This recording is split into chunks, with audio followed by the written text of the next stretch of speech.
She thought it was a mistake. One exhausted mother, one unpaid bill, one desperate text sent to the wrong number. But the truth was far more dangerous. That number had been waiting, somewhere across the city. A man who never answered unknown messages read her words slowly, not with confusion, not with anger, with interest. Because the name she typed, Castelli, was not a coincidence. It was a trigger. Within minutes, her full name appeared on his screen, her address, the medical condition of her 4-year-old daughter.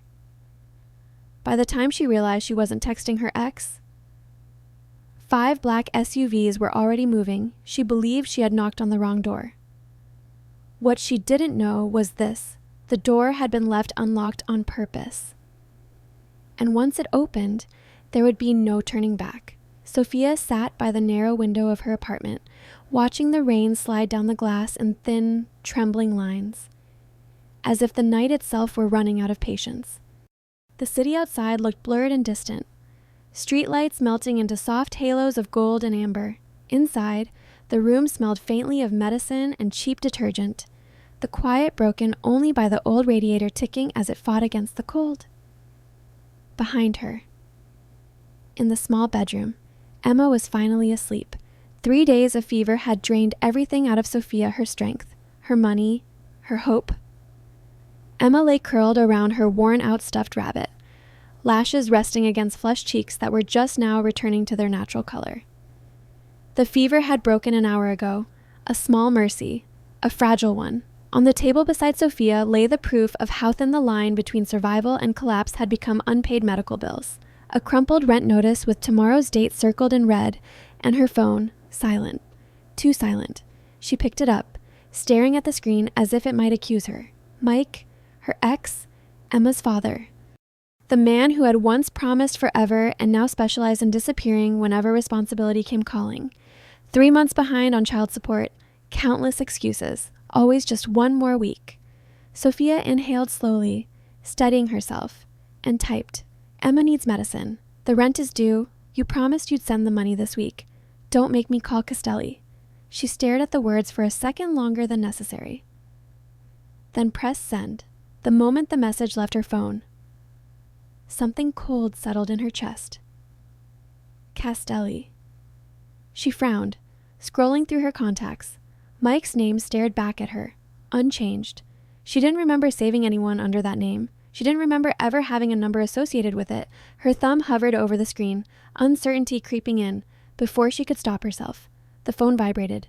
A reply. Her heart jumped, relief rushing through her so quickly it almost hurt.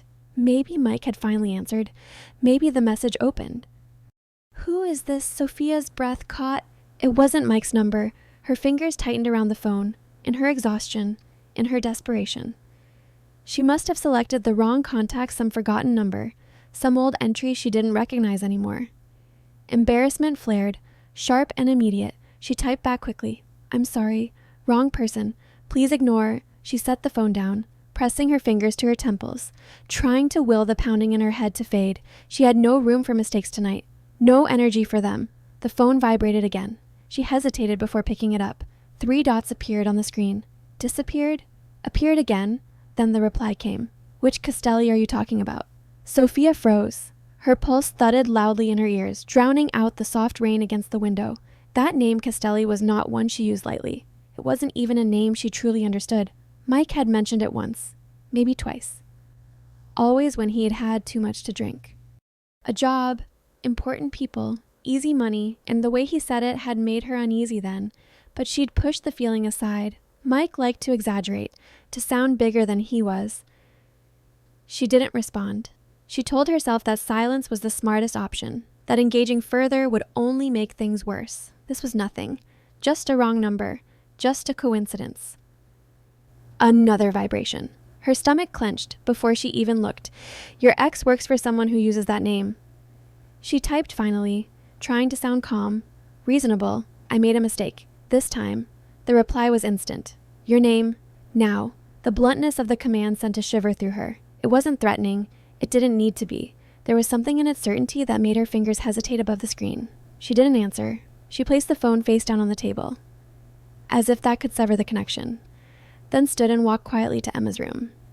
She watched her daughter sleep for a long moment, memorizing the rise and fall of her small chest, the way her lips parted slightly with each breath. Sophia brushed a curl away from Emma's forehead and felt the warmth there and normal now. Safe, for the moment. When she returned to the living room, the phone was vibrating again. Once, twice, 3 times. Sophia approached it slowly, dread pooling low in her stomach. She didn't pick it up. She just looked at the screen as it lit up. Sophia Ellis. Her knees weakened. She grabbed the phone, hands shaking so badly she nearly dropped it. Another message followed. 1422 Westbrook Avenue, apartment 3B. Her throat closed. She hadn't given her name. She hadn't given her address. A third message appeared, calm and devastating in its precision. Your daughter's fever went down about an hour ago. That's good. The phone slipped from her fingers and hit the floor with a sharp crack. For a moment, the world tilted. Sound drained away, replaced by a dull roar of blood in her ears. Her mind raced through explanations, Mike playing a cruel joke, some kind of scam, a nightmare brought on by exhaustion, but none of them fit. None of them explained how a stranger could know about Emma, about her illness, about this night. Sophia forced herself to move. She went to the window and parted the curtain just enough to look out. The rain had slowed to a drizzle. The street slick and reflective under the streetlights. And there, lined up along the curb in front of her building, were black SUVs, 1, 2, 3, then more. Arriving silently, headlights dimmed, engines humming low and steady, 5 vehicles in total. They didn't block the street. They didn't draw attention. They simply existed heavy, deliberate, unmistakable. Her phone buzzed in her hand. I'm outside. Sophia backed away from the window, heart slamming painfully against her ribs. Her gaze darted to the door, to the thin lock that suddenly looked useless, to the hallway beyond it that led to Emma's room. Another message arrived. I'm not here to hurt you or your child, but we need to talk about Michael. Michael, not Mike. No one called him that anymore.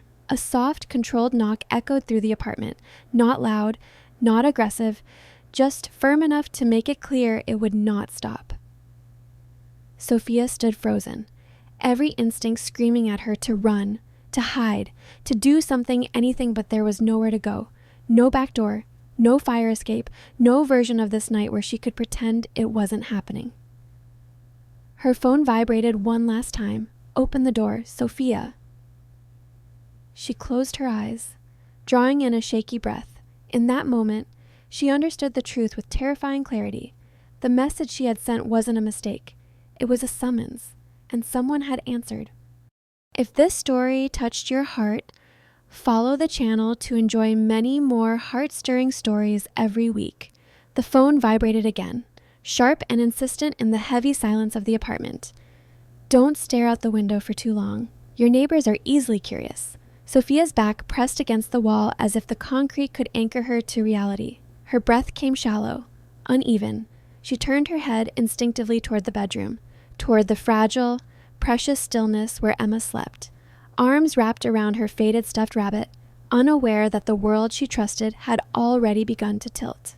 Sophia lowered her eyes to the phone. Who are you? She typed, forcing her fingers to obey her, and the reply came without hesitation. Someone Mike betrayed. The name appeared on her screen like a blade drawn slowly across skin. Mike. Her stomach twisted. Betrayed was a word that carried weight. It implied loyalty, trust. Rules, things she had never believed Mike capable of honoring. Yet, the way this stranger used it suggested consequences far beyond unpaid support and broken promises. What did he do? The 3 dots pulsed once, twice. He took something that didn't belong to him. And he left me you. Sophia's throat tightened, and the phrasing was deliberate, unsettling, as if she were an object misplaced, as if her life had been casually transferred from one man's hands to another's. My daughter has nothing to do with this, she typed, her vision blurring, for the first time since the conversation began. There was no immediate response, and the pause stretched, long enough for dread to bloom fully in her chest. Long enough for her mind to race through memories she had once dismissed. Mike insisting on photos of Emma, Mike asking about her routines, Mike wanting to know when she left for work and when she came home. At the time, She had thought it was guilt masquerading as interest. Now, the recollections curdled into something darker. The phone buzzed again. She didn't. Until you sent the message, a chill slid down Sophia's spine. Before she could respond, another sensation crept into the room sound. Not from the phone, not from the street below, but from somewhere closer. Footsteps. Heavy, unhurried, echoing faintly in the hallway outside her apartment. Not rushed, not cautious, confident. Sophia held her breath, every nerve screaming at her to move, to do something. Yet, her body remained locked in place, and the steps stopped just outside her door, and there was no doorbell, no attempt at politeness. Her phone vibrated one last time. Open the door. Sophia, I don't like waiting. Her fingers curled around the phone so tightly it hurt. She could hear Emma's soft breathing in the next room, steady and innocent, and the contrast nearly broke her. This man, whoever he was, knew too much. He knew names, addresses, fevers, habits. He knew when to wait and when to arrive. And worst of all, he knew she had nowhere to run. Then came his voice, low, calm, measured. I'm here to talk, the man said through the door, not to frighten you. The words were reasonable, almost gentle, but they carried an authority that made Sophia's pulse spike. He spoke as though fear were optional, as though he were offering her a courtesy rather than reassurance. She stared at the door, at the thin wood that separated her from whatever stood on the other side. She imagined a man impatient, aggressive, violent. Yet the voice didn't match that image. It was controlled, restrained, and somehow more dangerous because of it. Please, he continued, tone unchanged. Let's not make this harder than it needs to be. Your daughter is sleeping. I'd prefer to keep it that way. Sophia swallowed hard. Her mind screamed that this was a threat, no matter how carefully it was dressed. Not an explicit one, but an acknowledgement of power. He was telling her that he knew where her child was, and that he had already decided what would happen next. She took a step back, then another, until her shoulders brushed the bedroom doorframe for a brief, desperate second. She considered barricading herself inside, calling the police, screaming for help, but even as the thoughts formed, she knew how they would sound when spoken aloud. A wrong text, a stranger. Cars parked legally on the street, fear without evidence, and fear, she sensed, would not protect Emma. Her phone buzzed again, softer this time, almost patient. I won't force my way in. The message read, but if you don't open the door, others will come looking for Michael. They won't be as polite. That was when Sophia understood. This wasn't the danger. This man was the buffer between her and something far worse. She closed her eyes and drew in a trembling breath. Her hand hovered over the lock, fingers brushing the cold metal. Every instinct she had ever trusted warned her against what she was about to do, but another instinct older, sharper, rose to meet it. The instinct of a mother choosing the threat she could see over the ones she couldn't. Sophia unlocked the door. It opened to reveal a man dressed in black, standing alone in the dim hallway. He was tall, broad-shouldered, his posture relaxed in a way that suggested complete control. His face was sharp, defined, framed by dark hair, and his eyes, an impossible shade of blue, studied her with quiet intensity. No surprise, no triumph, just assessment. Sophia Ellis, he said, not as a question, but as confirmation. His gaze flicked past her, briefly, toward the apartment beyond, toward Emma's room. My name is Alessio Castelli. The name settled into the space between them, heavy and irrevocable. And in that moment, Sophia knew with absolute certainty that whatever line she had crossed tonight, there would be no stepping back over it again. Sophia opened the door. The man standing there was taller than she had imagined, his presence filling the narrow hallway without effort. A black suit cut with precision framed his broad shoulders, the fabric immaculate. Expensive. Untouched by the rain outside. His face was sharp, composed, almost unsettlingly calm, and his blue eyes keyed and assessing moved briefly past her. As if the apartment beyond had already been mapped in his mind. No weapon was visible. No polite greeting was offered. Alessio Castelli, he said evenly. I need 5 minutes.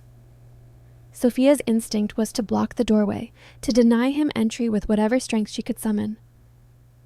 "You don't have the right, I do," he interrupted, his gaze shifting toward the short hallway leading to the bedroom. His voice didn't rise. "It didn't need to, and I'd rather not wake your daughter." The words rooted her in place.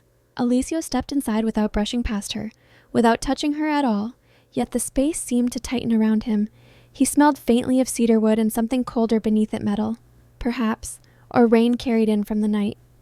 He closed the door quietly behind him, the sound final in a way that made Sophia's chest ache. "This won't take long," he said. "If you cooperate—" Sophia crossed her arms, more for stability than defiance. "You know my name, my address, my child's condition. If you're trying to scare me, congratulations. That would be inefficient." Alessio replied, "Fear makes people careless." He glanced around the apartment with measured disinterest. The peeling paint, the second-hand furniture, the stack of unopened mail on the table. His eyes lingered for half a second on the medical bills before returning to her face. "Mike betrayed me," he said. Sophia stiffened. "You keep saying that as if it explains something." "He stole data," Alessio continued, unbothered, information tied to accounts, names, locations, people who prefer not to be found. "Then find him," Sophia snapped. "That has nothing to do with me. I am finding him." His gaze sharpened. "But when someone runs, they don't leave randomly, they leave anchors." Sophia let out a short, humorless laugh. "You think I'm an anchor? I know you are." He met her eyes directly. "You're the only constant he hasn't abandoned." Silence stretched between them. Sophia felt anger rise, hot and sudden, pushing back against the fear. "You don't get to walk into my home and turn my life into leverage. Mike's mistakes are not mine." Alessio studied her, something unreadable flickering behind his eyes. "I believe you."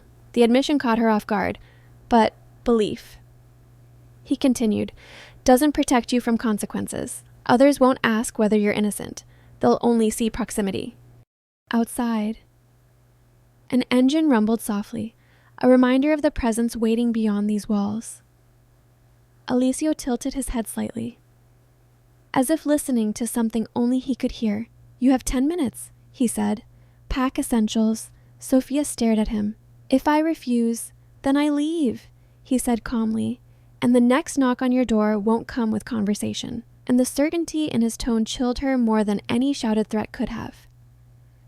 She turned away from him and walked toward the bedroom, her steps slow, heavy. Emma slept peacefully, her small body curled beneath the blanket.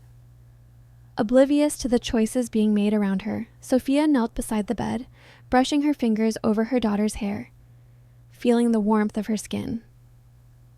Grounding herself in that single, irreplaceable truth, she straightened, swallowing hard. When she returned to the living room, Alessio was standing exactly where she'd left him, hands relaxed at his sides, posture composed. He watched her approach, his gaze shifting subtly, taking in the tension in her shoulders, the resolve hardening her expression. "You're certain Mike put us in danger?" Sophia said quietly. "Yes, and you're saying you're the safest option." "I am the only one who came himself," Alessio replied. "That should tell you something." She searched his face, looking for cracks for cruelty, arrogance, anything that would confirm he was the monster her instincts warned her about. What she found instead was restraint, dangerous restraint, the kind that suggested violence wasn't absent, only controlled. Sophia exhaled slowly. "You get 10 minutes. Alessio inclined his head once, a gesture that was almost respectful. "I'll have a car ready." As she moved to gather their things, she felt his attention follow her, not invasive, not dismissive, simply present. When she returned with a small bag, Emma bundled against her chest. Alessio stepped aside without a word, allowing her to pass first. At the door, Sophia hesitated, her hand resting on the handle. She glanced back at the apartment, the only home her daughter had ever known, and felt the weight of what she was leaving behind. "This isn't protection," she said softly. "It's a deal." Alessio's eyes held hers steadily. "Everything is a deal," he replied. "The difference is whether it keeps you alive." Sophia opened the door and stepped into the hallway. Behind her, the apartment door closed, sealing off a life that no longer belonged to her, and as she followed Alessio Castelli toward the waiting darkness, she knew one thing with terrifying clarity: this wasn't an escape. It was the beginning of a far more dangerous arrangement. Alessio placed the photographs on the table with deliberate care, spreading them out as though he were laying down cards in a game whose rules only he fully understood. The glossy images caught the light from the single overhead bulb, each one more devastating than the last. Emma at the school gate, her backpack slipping off one shoulder as she turned back to wave. Emma in the park, sitting cross-legged on the grass, sunlight threading through her hair, Emma asleep on Sophia's shoulder, mouth slightly open, completely defenseless. Sophia's breath fractured in her chest, her knees weakened, and she had to grip the edge of the table to stay upright. "You followed my child." The words scraped out of her, sharp with disbelief and fury. "No," Alessio said calmly. "Michael did." He slid another item across the table, then another, a thick envelope, worn at the edges. Sophia's hands trembled as she opened it. 2 passports, new, a stack of cash, neatly banded. Train tickets dated 3 days from now. Her vision blurred. He was planning to take her, Alessio said, his voice lower now, stripped of any unnecessary softness. Disappear. Use her as a shield. Sophia dropped into the chair as if the strength had been pulled from her bones. "You're lying," she whispered. He couldn't. Alessio leaned forward slightly, his forearms resting on the table. "You want me to be lying," he said. "The truth is less merciful."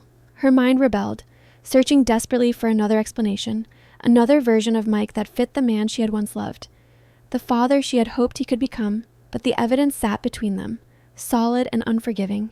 "I never noticed," she said faintly. "He asked for pictures. He said he missed her." Alessio's gaze softened not with pity, but with understanding.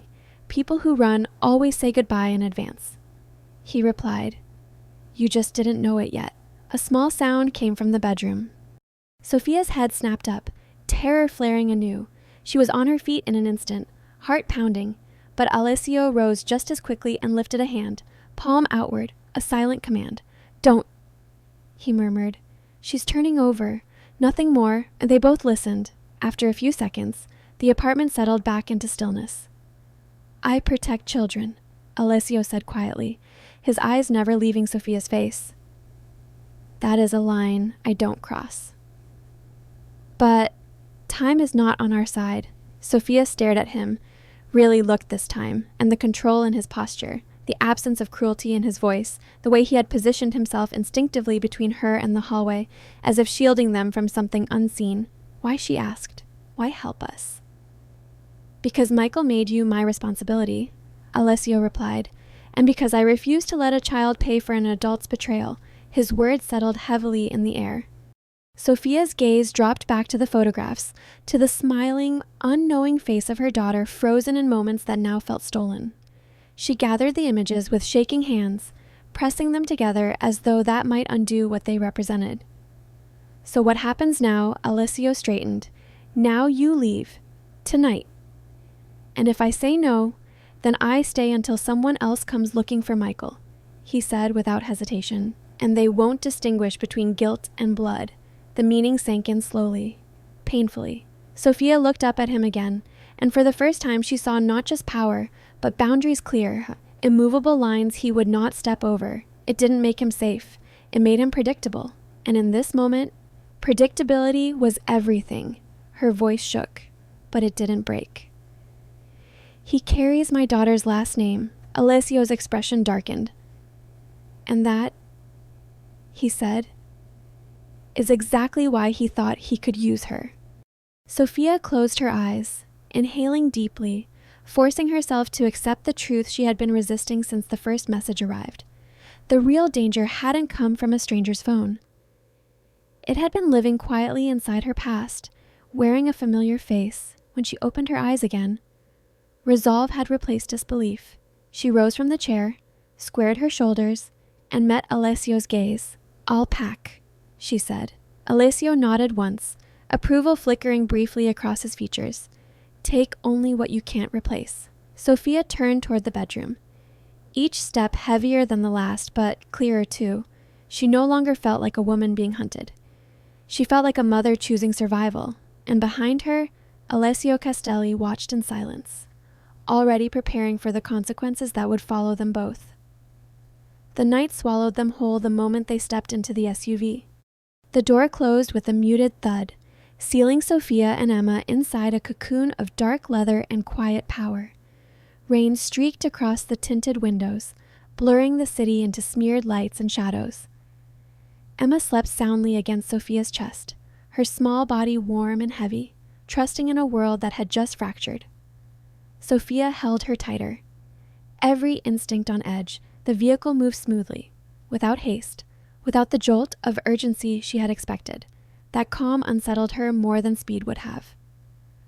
Alessio sat across from her, one arm resting casually against the seat, posture relaxed, eyes alert. He did not look at her at first. He watched the road ahead, as though this were a route he had traveled many times before. "Why are you doing this?" Sophia asked quietly, breaking the silence. Her voice sounded distant, as if it belonged to someone else. "Why involve yourself at all?" Alessio's gaze shifted to her, measured and steady. "Because of Michael's mistake," he said. "And because I despise men who use children as currency." There was no anger in his tone, no need for it. The statement felt like a rule, one long established and rarely tested. Sophia absorbed his words in silence as the city thinned out around them.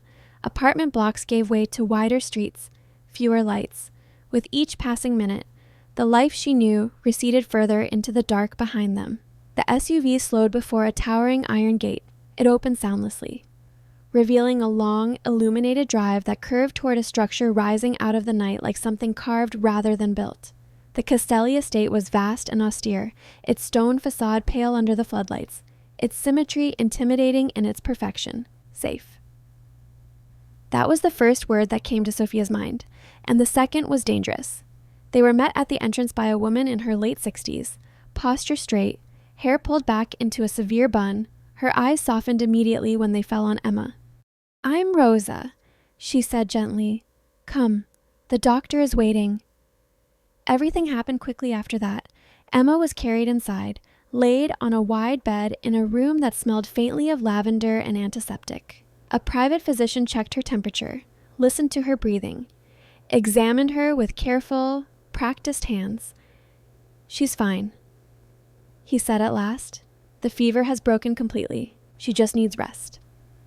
Sophia exhaled a breath she felt she had been holding for days. Her knees nearly gave way with relief. Throughout it all, Alessio remained in the background, leaning against the doorway, silent and watchful.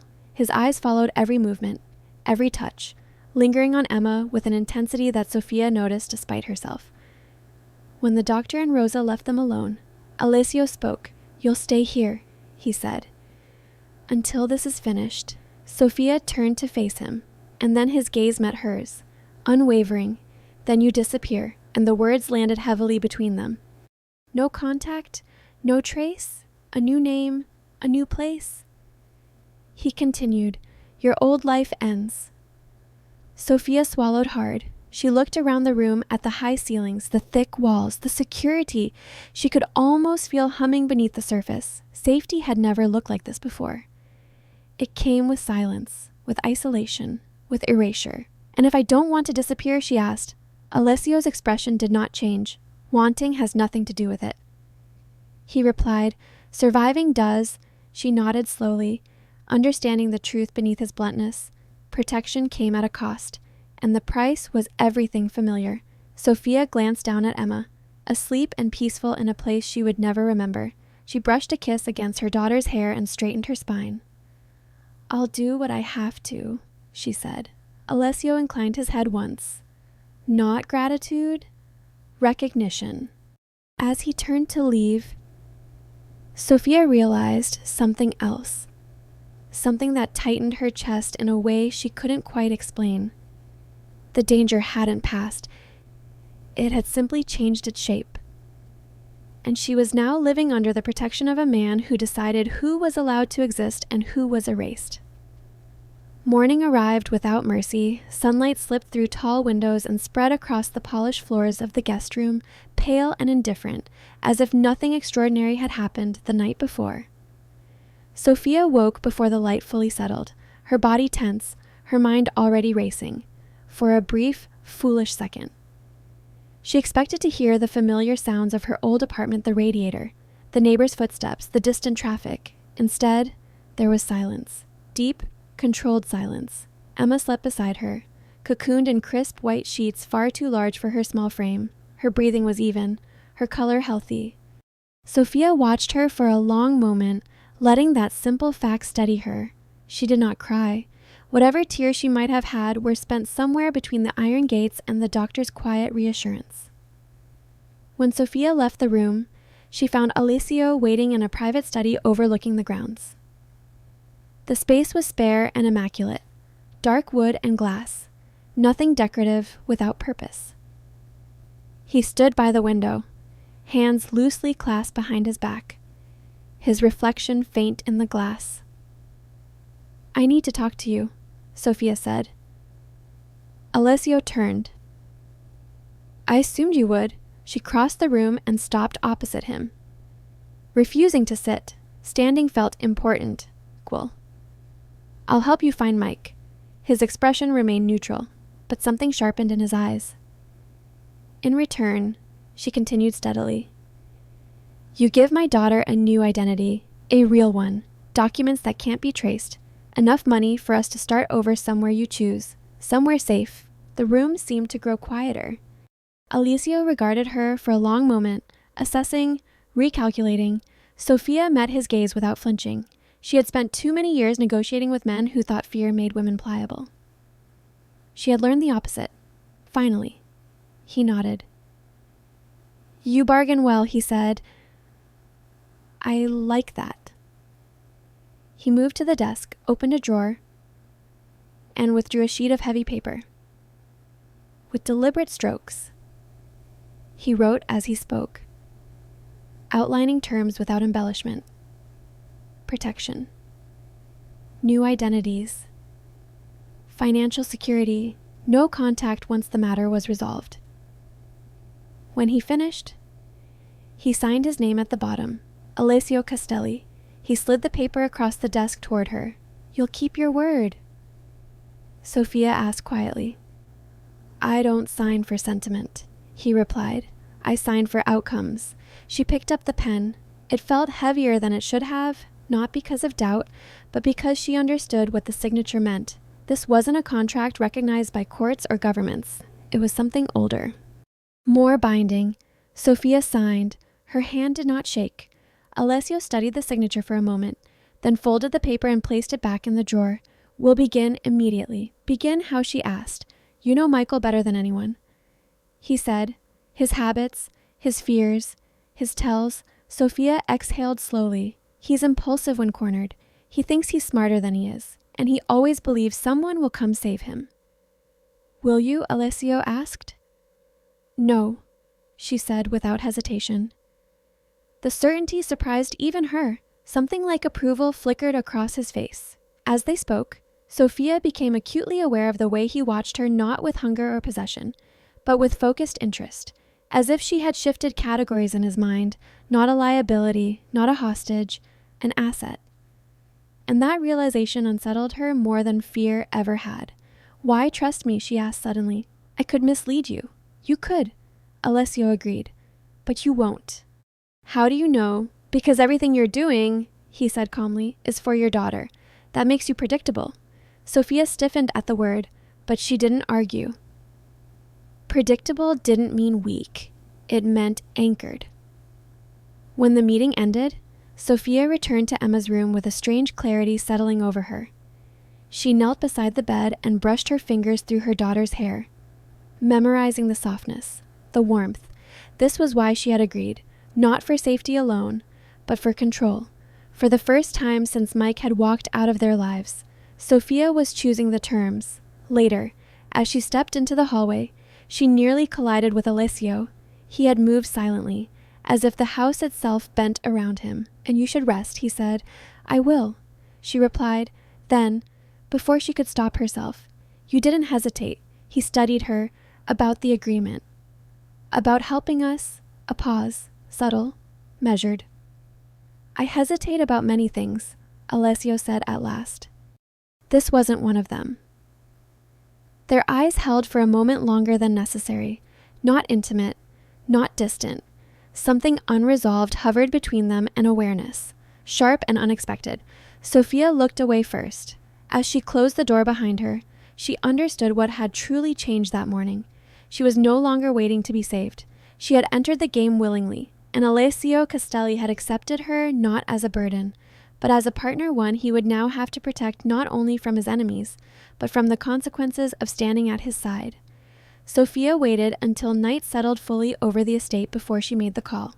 The house was quiet in the way only guarded places could be. No unnecessary movement, no raised voices, just the distant hum of systems working invisibly to keep danger out.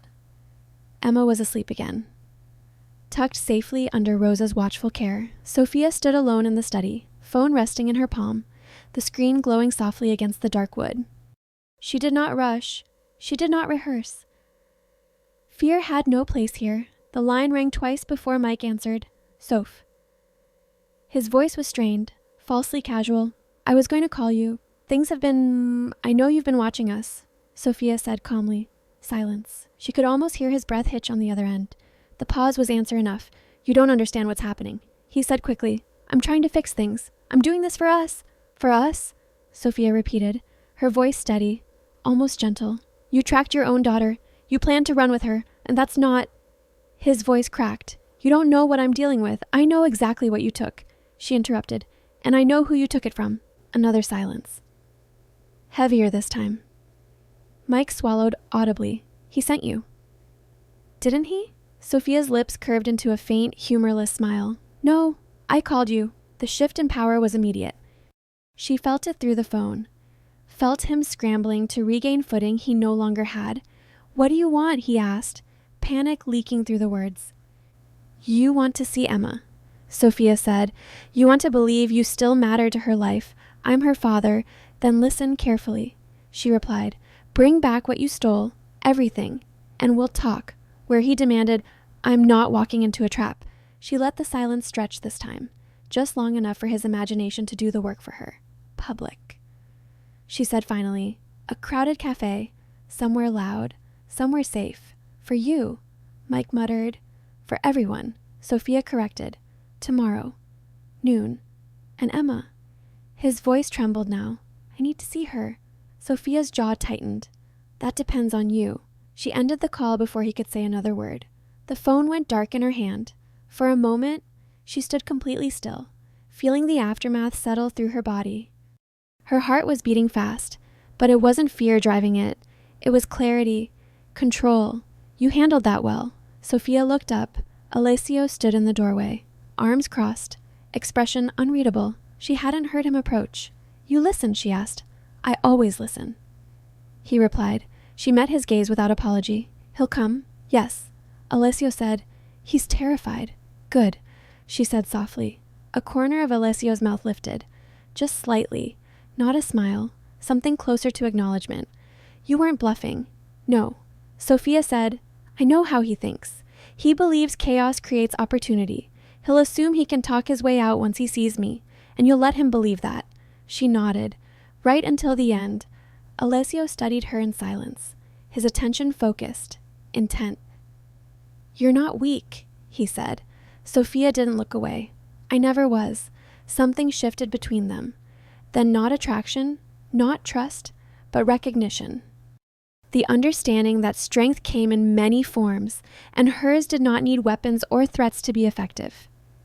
Alessio moved closer, lowering his voice. "Tomorrow. You won't be alone. My people will be there. You won't see them. I don't want Emma anywhere near him." Sophia said immediately, "She won't be." He assured her, "She stays here." Sophia exhaled, the tension easing slightly from her shoulders. He'll bring the data. He won't risk losing his last bargaining chip. And when he does, Alessio said. "This ends." She glanced toward the window. where the grounds disappeared into darkness. "Nothing really ends," she replied. "It just changes shape." Alessio considered her words, then nodded. "True." As he turned to leave, he paused. "Get some rest." "I will," Sophia said, though she knew sleep would be shallow at best. Left alone again, she sat at the desk and stared at the phone in her hands. Minutes passed, then her screen lit up with a message. "I'll be there." Mike wrote, "Please don't do this." Sophia deleted it without responding. The trap was set, and for the first time in a long while, she wasn't waiting for events to happen to her. She was guiding them, step by deliberate step, toward an inevitable conclusion, somewhere in the city.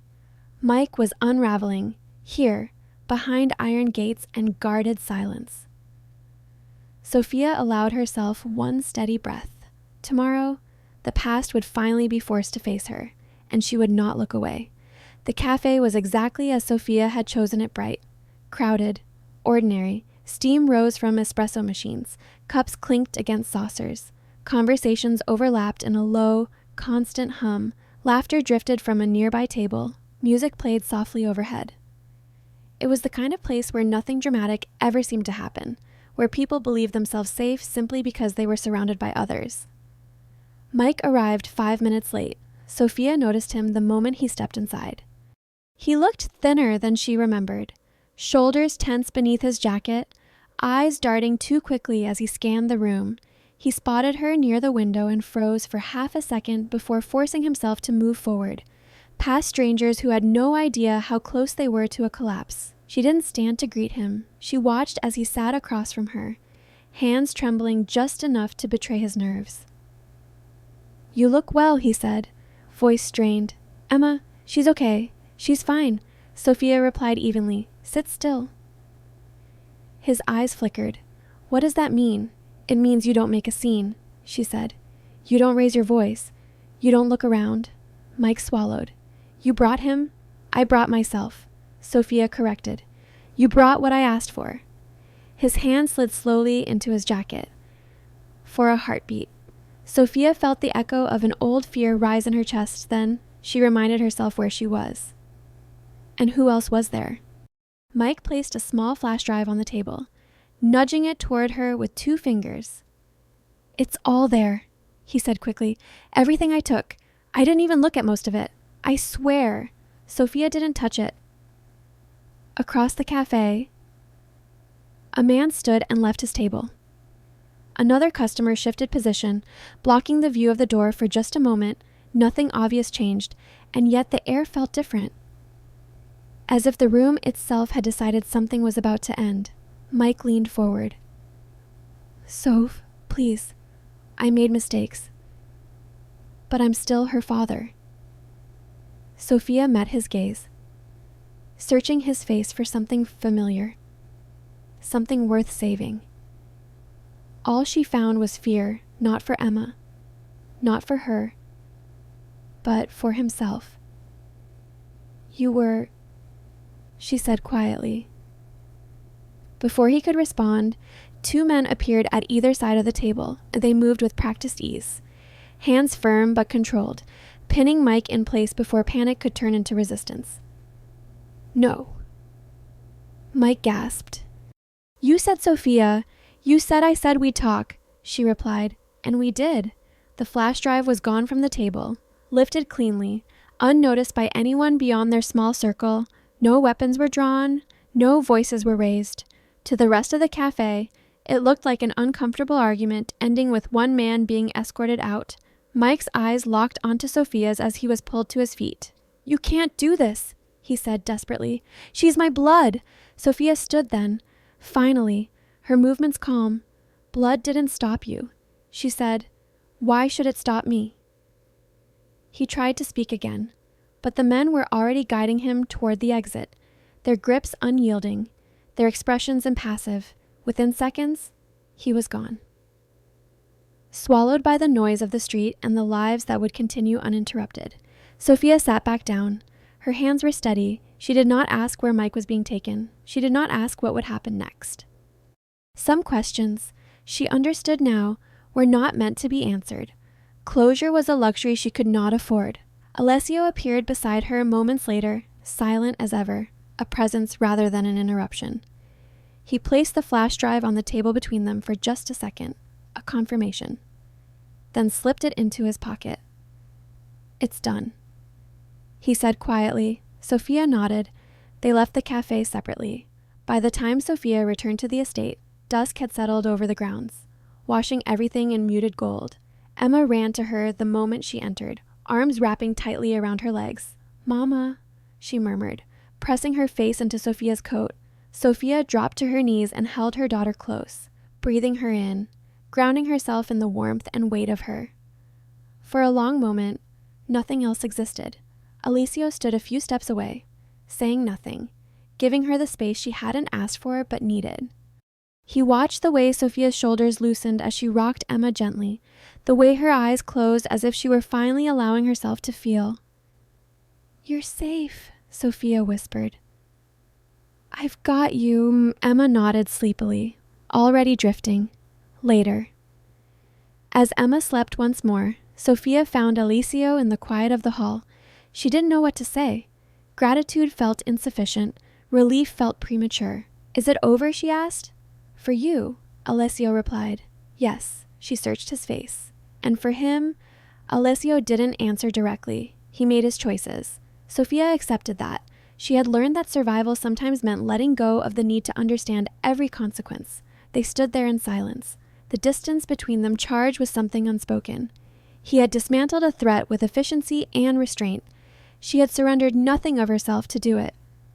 "Family," Sophia said softly, as if testing the word. "It isn't blood, is it?" Alessio's gaze shifted to the closed door behind which Emma slept. "No," he said.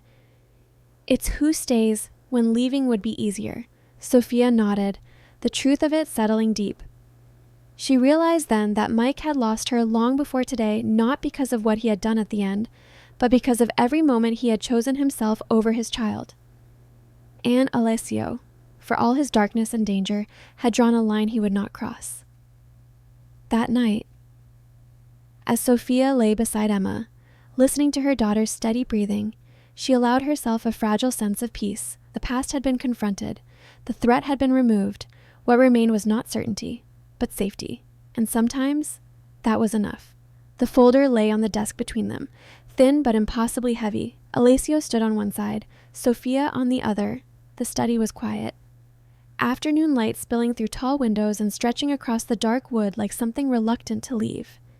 Outside, the grounds were calm, meticulously maintained, untouched by the violence that had passed through their lives only days earlier. "The new identities are ready," Alessio said. "You can leave tonight." Sophia looked down at the folder but didn't open it. She already knew what it contained. New names, new birth dates, clean histories, passports that could carry them anywhere in the world without raising a single question.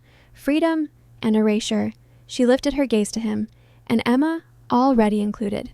He replied, "Schools lined up, medical records transferred. You won't have to look over your shoulder." Sophia nodded slowly.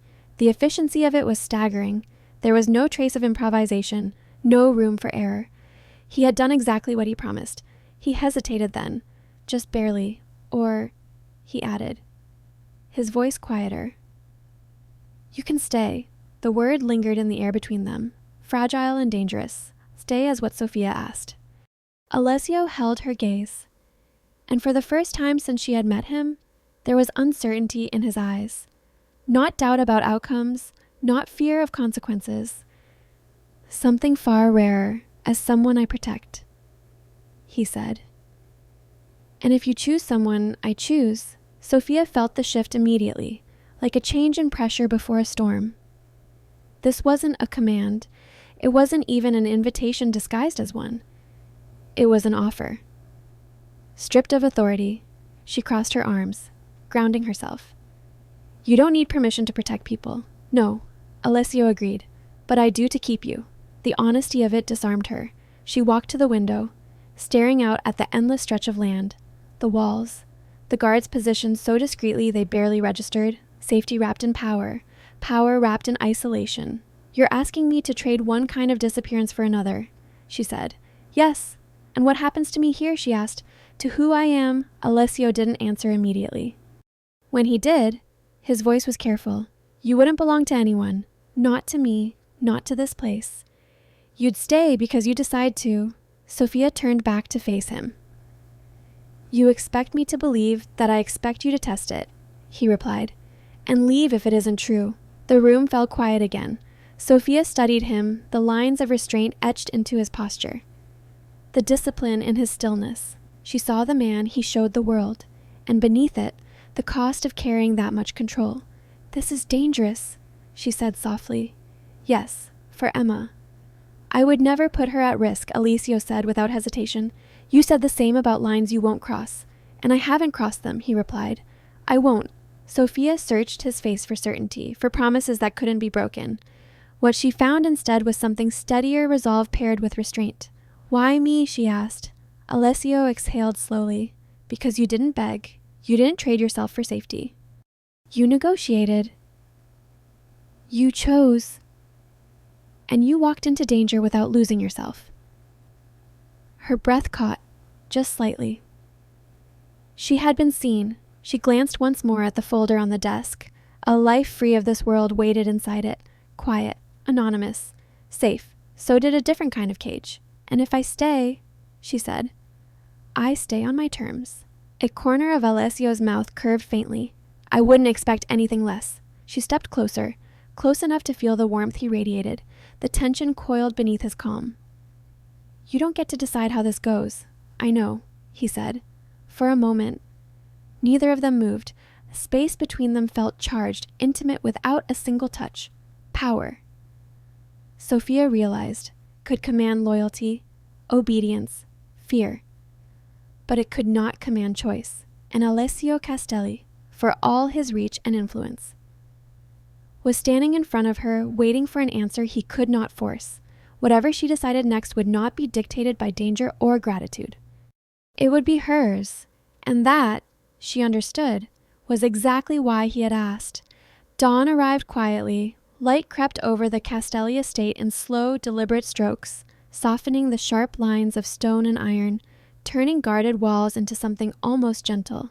The night withdrew without protest, leaving behind a sky washed pale gold and blue, as if the world itself were holding its breath. Sophia stood by the window, watching it happen. She had not slept, not truly. Instead, she had spent the hours listening to Emma's steady breathing, feeling the weight of every choice pressing against her ribs. Somewhere between midnight and morning, the fear had faded, not vanished, but loosened its grip. In its place came something steadier, clarity, behind her. Emma stirred, murmured something unintelligible, then settled again. Sophia smiled faintly and brushed a hand over her daughter's hair. This, above all else, was her anchor. Every decision began and ended here. She left the room quietly and followed the sound of footsteps she already knew she would hear. Alessio was in the garden, standing where the first light touched the ground, his silhouette sharp against the awakening day. He didn't turn when she approached. He had learned, she realized, to sense presence without needing confirmation. You've decided, he said. Yes. He waited. No pressure, no expectation. Sophia stepped beside him and looked out over the land that had offered her safety and demanded a price. I'm staying. Alessio inclined his head once.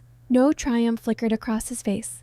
No relief, just acceptance. Not because I'm afraid, she continued quietly, and not because I owe you. I know, he said. I'm staying because I understand what this costs. She went on, what it takes, and I choose it anyway. The admission settled between them. Weighty and irrevocable. This was not a surrender. It was consent. Alessio turned to face her then. Fully. For a moment, the man who commanded rooms and decided fates stood utterly still. Hands relaxed at his sides, as if wary of overstepping something invisible but sacred. You are free, he said. The word surprised her. She had expected conditions, boundaries, clauses spoken aloud. You always were. He added, nothing about this changes that. Sophia studied him, searching for the hidden strings she had learned to expect from powerful men. She found none, only restraint, only choice. Honored. And you? She asked softly. Alessio's gaze didn't waver. I stay, he said. If you allow it. The simplicity of the answer undid her more than any grand declaration could have. No claim, no demand, just presence, offered without guarantee. Sophia felt something in her chest loosen, something she hadn't realized she'd been guarding so fiercely. She smiled then, small, genuine, unguarded. It was the first time in years that the gesture came without effort. Emma's laughter drifted toward them from the house. Bright and sudden, Sophia turned toward the sound instinctively, and Alessio followed her gaze. For a fleeting second, their reflections overlapped in the glass doors behind them, a woman no longer running, a man no longer alone, later. As the house fully woke, Sophia moved through its halls with a different awareness. She was not a guest, not a prisoner. She was a presence that altered the space simply by existing within it. Servants met her eyes. Rosa smiled knowingly. Emma explored without fear, her small hand slipping easily into Sophia's. Alessio watched it all from a distance he did not rush to close.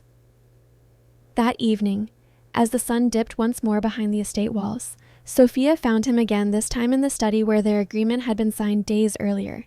The desk was clear now, no folders, no documents, no symbols of erasure. You could still leave, he said quietly, as if testing the truth of his own words. Sophia met his gaze. I know, and if one day you choose to, then I go, she replied. With my daughter. Without looking back, he nodded. As it should be, silence stretched between them, comfortable, unforced. Sophia realized then that this was what had changed most of all. Not the danger, not the power, the absence of pressure. She stepped closer, close enough to feel the gravity of him without being pulled into it. This isn't a promise, she said. It's a beginning. Alessio's eyes softened. That's all I want it to be. As night settled again, Sophia stood at the balcony with Emma asleep in her arms, the world below quiet and contained. She no longer mistook safety for weakness, nor freedom for isolation. She had chosen a path that demanded awareness, strength, and constant choice. And beside her, never in front, never behind, stood a man who understood that love, like power, only meant something when it was restrained. Sophia breathed in the night air and let it out slowly. For the first time, she was not surviving, she was deciding, and that, she knew, was the most dangerous and beautiful thing of all.